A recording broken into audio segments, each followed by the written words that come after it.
चोली के चीजा गाढ़ा मारे लागल देहिया से पानी छोड़ावे लागल चोली के चीजा गाढ़ा मारे लागल देहिया से पानी छोड़ावे लागल की करे ना सदम रे हमारो बलम लगा के मारे दम हो हमारो बलम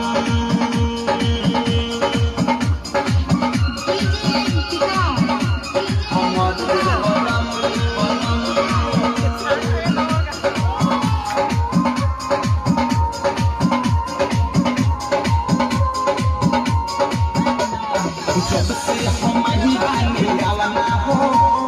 बुझले बापिया खेलावना हो एको दिना भावना ही मारेला बुझे न मनावा के भावना हो राइटर भी विशाल कभी गरबेला देखियो मधे सबरे मीठी का लागे ना चाल